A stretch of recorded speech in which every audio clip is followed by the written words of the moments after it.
E aí, Pedro, li a carta que você falou sobre a Paula, atendi a Paula e te chamei aqui porque ela me deu liberdade de conversar com você sobre a história de vocês. Quero dizer para você que eu não tenho partido. Eu sou a favor da sua família. Como é que tá o processo? Me conta.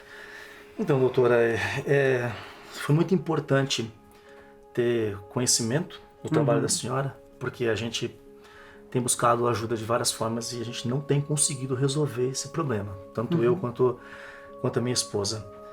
A Ana não veio, né? Ela não veio, ela não veio. Ela anda muito estressada ultimamente e eu tenho medo que no calor da emoção ela acabe falando coisas desnecessárias e acaba tornando a situação mais difícil do que já está. Me desculpa, eu tô um pouco nervoso. Imagina, tá? isso é comum. Mas é assim... Você é pai, né? Tá sofrendo toda essa questão. Complicado. A gente que é pai, a gente tenta, mas a gente às vezes acaba trocando os pés pelas mãos e é por isso que precisa da ajuda de outra pessoa, de uma profissional. Bom, mas vamos lá, doutora, é o seguinte. O que está acontecendo? A minha filha sempre foi uma menina muito família, muito bacana, ligada à mãe, ligada ao pai. E ela disse que se envolveu com um cara, e esse cara, um tranqueiro, um mau caráter, um mau elemento. Fez a cabeça da menina, a menina não anda mais com a gente, mudou pra pior. Ela não anda mais com a gente, não quer mais saber de ir na casa dos parentes, sabe? E eu, honestamente, eu não tenho condições financeiras para ficar pagando aqui consulta o tempo todo. Eu preciso da ajuda, mas eu não consigo bancar isso daí. E ela, assim... Teve comigo. Sim, ela veio aqui com a senhora, mas não mudou nada. Não resolveu nada, sabe? E o pior de tudo é que ela é ingrata. Tem sido mal educada, não agradece a gente por nada do que a gente faz. Tá difícil, tá uma situação muito complicada.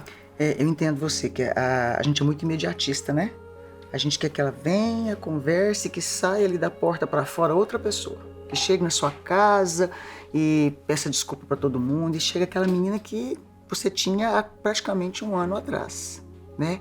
Mas as coisas não acontecem tão rápido. Às vezes, esse processo de mudança não é para mudar só a Paula, não é para mudar só a nossa filha. Às vezes muda a filha, muda os pais, muda os parentes, muda a nossa forma de pensar. E para que essa mudança aconteça, Pedro, a gente precisa construir uma rede de apoio. Rede de apoio? Sim. Mas o que é isso? Onde é que eu compro isso? É caro? Não, rede de apoio a gente não compra, não. A rede de apoio é algo que a gente faz numa construção familiar e de pessoas que vão ajudar vocês. Puxa vida, que alívio. Isso faz parte de um processo mesmo, né? Da gente conversar. A minha ignorância. Imagina, que isso, né? A gente tá aqui para cuidar de vocês, né? E eu amo essa vontade de querer realmente cuidar da sua família. E esse é o nosso papel. Então, mas eu sei que existe essa cobrança com essa mudança da Paula. Na verdade é o seguinte, ela mudou muito de uns tempos pra cá. E a gente não sabe mais o que fazer. Doutora, eu vou ser bem honesto. Eu tive uma infância muito difícil, sabe? Eu perdi meus pais quando eu era criança. Eu fui criado na rua. Nossa. Eu comia resto de comida do lixo. Meu Deus. Sabe? Então assim... Eu tento fazer com que a minha filha sequer sonhe com 1% do que eu passei na minha vida. Ela não sabe. Não sabe. Você nunca contou pra ela? Não, de jeito nenhum. Eu morro de vergonha dessa história. Imagina contar pra minha filha que eu morava de favor na rua. Que eu cheguei a morar na rua, que eu só fui ter uma moradia depois que eu cresci um pouco mais de favor. E era uma situação muito ruim, sabe? Então assim... Eu faço de tudo, eu trabalho tanto para que a minha filha não sofra o que eu sofri. E eu fico muito bravo, muito revoltado quando ela não valoriza o esforço que eu e a mãe dela fazemos por ela. É por ela. Interessante, né, Pedro? A gente quer ser tão forte. A gente quer que os filhos olhem para nós e valorizem, não olhem para a gente só como o super-herói, como o caixa rápido, né? Mas como pai humano que está aqui, mas ela não conhece a sua vulnerabilidade. Ela não conhece a sua humanidade, ela não conhece a sua história, não sabe o que você passou. E outra coisa, conhecendo a sua história, que é fantástica, tá? Que não é vergonhosa, você poderia estar lá até hoje, você saiu de lá. Conhecendo agora um pouco da sua história, eu entendo algumas coisas do porquê que você tem pressionado tanto a Paula, colocado ela aqui no arredominho, apertado, sufocado muitas vezes e dito palavras tão duras muitas vezes, até aqui pra mim, né? Nossa, eu quero que ela valorize, é uma cobrança. E eu te entendo, não estou aqui te julgando. Eu sou mãe, atendo pais, atendo filhos e cada um tem a sua verdade.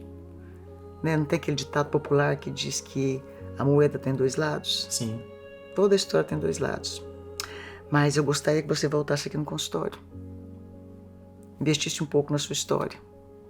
Que você sentasse aqui comigo, nós vamos concluir hoje falando sobre a Paula. Porque eu preciso falar com você, eu te chamei aqui por isso. Mas eu preciso escutar a sua história.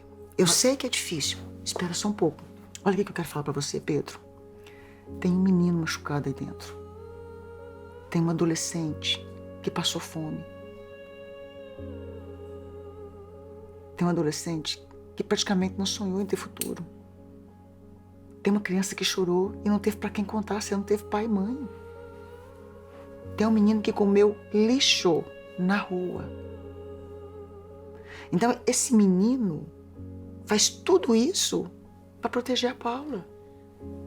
Só que esse menino tá machucado. É por isso que esse menino fica tão revoltado e fala, ela tem que reconhecer. Eu preciso que você venha, sente comigo e se permita falar sobre você, abrir o seu coração, conversar sobre aquilo que ainda te traz medo, sobre aquilo que te conflita ainda. Porque, na verdade, se a gente não se resolver e continuar machucado, Pedro, você vai machucar a si mesmo, emocionalmente dizendo. Você vai machucar a Ana, sua esposa. Talvez esse estresse da Ana também seja a pressão de que a Ana faça alguma coisa. É a nossa filha. Vai machucar a Paula. E outras pessoas, daqui a pouco seus netos chegam, se chegarem, por causa do processo que você está vivendo. E aí, vai ser todo mundo colocado numa redoma? Então, só vou te pedir para pensar até o final dessa consulta, desse nosso momento, se você pode retornar para a gente falar sobre você. Mas agora eu sei que você está muito, como é que eu posso dizer, muito angustiado, muito agitado, querendo uma resposta, querendo que amanhã a Paula amanheça completamente transformada. Com a permissão dela, eu quero compartilhar algumas coisas com você. Mas eu preciso muito da sua ética, da sua empatia. Você não pode sair daqui, chegar lá e colocar a Paula no sofá e falar, você foi falar isso para a terapeuta. Você não pode chegar lá e pressionar a Paula. Olha, a Paula é uma adolescente. É como se ela saísse aqui da infância, adolescência. Ela tá aqui. Você tá aqui, Pedro. A Ana tá aqui. Não tem como ela olhar para você e entender a sua cabeça. Entende?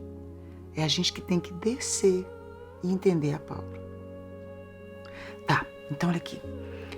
Ela não queria se abrir. Muito fechada. Uma menina linda. Muito fechada. Eu ainda brinquei com ela. Então tá bom. Você não quer se abrir, você não precisa. Senta aqui. Eu não tenho uma boa literatura para você ler agora, que condiz com a sua idade. O tempo vai ter que passar, porque o papai tá te esperando lá de fora. Né? Vocês saíram, eu pedi para você vir em outro dia, justamente para ficar melhor, mais leve. E ela não conseguia se abrir. Até eu fazia uma dinâmica que a gente faz em consultório. E eu contei um pouco da minha história para ela e isso foi empático. Eu desci a mentalidade dela. Eu disse, eu entendo que às vezes os pais pressionam, porque eu tenho que ganhar a Paula. Eu tenho que me colocar no nível dela. Eu volto a dizer, eu sou mãe. E não é fácil ser pai e mãe. Não mesmo. Não é fácil criar filho na geração de hoje. E o pior, Pedro, é que a gente não conta pra eles o que a gente viveu. O pior, Pedro, é que a gente cobra demais, Pedro. Eu tô me emocionando porque eu sou mãe, Pedro. Eu vi a Paula na minha história. Sabe o que é olhar pra Paula e lembrar que eu também tentei tirar minha vida justamente na idade dela, Pedro? Você sabe o que foi olhar para aquela menina linda, cheia de vida tão fechada como eu fui um dia? Sabe o que eu fiz, Pedro? Eu desci. Desculpa, eu tô saindo da minha versão terapeuta agora. Fica à vontade. Eu tô sendo mãe. Fica à vontade. Eu vi aquela menina, Pedro, tão perdida, com tanta vontade de falar, mas com tanto medo de ser ouvida. Eu contei a minha história para ela. Ela se emocionou, parte dela. Eu peguei uma liguinha, Pedro, Dessa aqui eu vou simbolizar o que eu fiz com você. Por gentileza, me empreste seu braço. E eu contei para ela. Quando eu ouvia palavras que você não vai ser ninguém. Você não tem nada para fazer. A gente só teve uma filha justamente para te dar o de melhor e você não tá nem aí. Pedro, eu comecei a falar algumas coisas para ela, Pedro, e eu puxava essa liguinha. E as lágrimas desciam justamente como desce dos seus olhos. E ela se desmontou, Pedro. E aí eu peguei a liguinha, botei no meu braço. Eu falei, agora é a sua vez de brincar. E ela começou a me falar, Pedro, palavras que ela ouviu. A gente só teve você. Você não dá valor nos pais que você tem. Leva ela para tomar um sorvete, Pedro, e fala, olha, você sabe tanto de hora que eu trabalhei para te dar esse sorvete? Você sabe quanto vale essa escola, Paula? Por que você não parece com a Joana, Paula, sua prima? Pedro, como é que ela vai querer, Pedro? Me desculpa, com todo respeito, ir para casa dos parentes para olhar a Joana e saber que daqui a pouco vai ter uma cobrança que ela precisa ser igual a Joana. Me desculpa, Pedro, como é que ela vai para a igreja se vocês contam para todos os queridos irmãos que eu entendo a boa vontade, que vão lá e entregam palavras proféticas. Se você não consertar, Deus vai matar você. Esse Deus não é pistoleiro, Pedro. Me perdoe, meu querido, mas será que é a Paula mesmo que precisa descer e reconhecer? Ou será que somos nós, pais, que muitas vezes queremos tanto proteger, queremos dar tanto de melhor, que às vezes a gente se perde e a gente não busca conhecimento para saber como é que a gente vai cuidar dessas criaturinhas tão maravilhosas dos nossos filhos? Eu não imaginei que eu estava fazendo tão mal assim para minha filha. Sinceramente. Mas você fez sem querer. Eu não tive pai, eu não tive mãe, eu não tive referência na vida. Tudo que eu fiz, eu fiz tentando fazer o meu melhor. Sim. Mas eu não imaginei que eu tinha causado esse buraco nela. Mas que bom, porque você chegou muito armado e eu precisei ser dura para você entender. É tão bom, né, quando a gente consegue se colocar no lugar de pai e mãe também. Eu te entendo. Por isso que eu falei que você precisa tratar esse menino machucado aí dentro. Por isso que eu falei que a gente precisa sentar e conversar sobre a sua história. E ela precisa saber por que esse pai às vezes é tão duro. É possível ser leve. Ainda é possível. Ela só tem 16 anos. Graças a Deus, vocês perceberam o mal pior que estava por vir. E esse cara que ela falou que se envolveu? Bem lembrado, Pedro.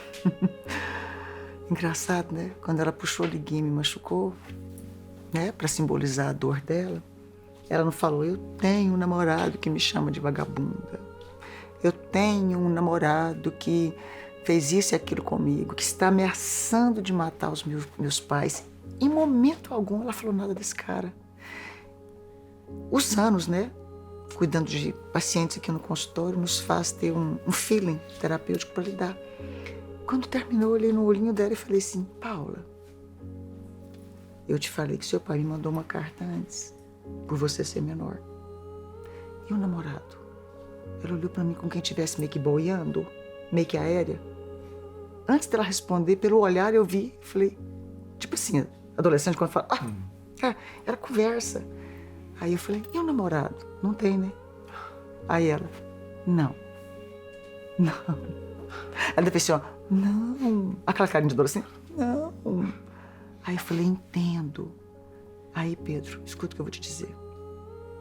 Sabe quando a pessoa tá com tanto medo da realidade e que apesar de tudo ama tanto o pai e a mãe, mas que não aguenta mais viver, que para sair dessa dor de culpa, de pressão, de peso, de condenação, ela prefere tirar a vida dela, mas ama tanto, tanto vocês que ela não pode deixar vocês se sentindo culpado.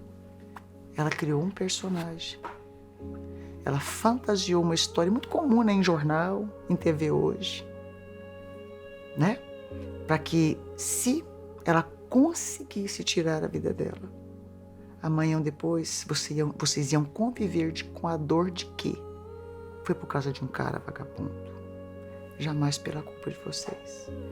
Mas olha para um outro lado. Olha como essa menina ama vocês. Ela sabe amar. A gente que não sabe. Mas a gente aprende. O bom da vida é que a gente sempre tem uma segunda chance, né? Exatamente. E se vocês me permitirem, eu quero ajudar. E o mais incrível, que no final da consulta eu perguntei para ela: você ama seus pais? Ela: mas eu só faço eles sofrerem. Eu falei: não, eles não estão sabendo expressar. Meu papel é colocar vocês em harmonia. E eu sou mãe, eu sei que nós erramos tentando acertar. Você acha que eu nunca falhei, Pedro? Você acha que eu nunca fui dura com os meus filhos? É óbvio que eu fui.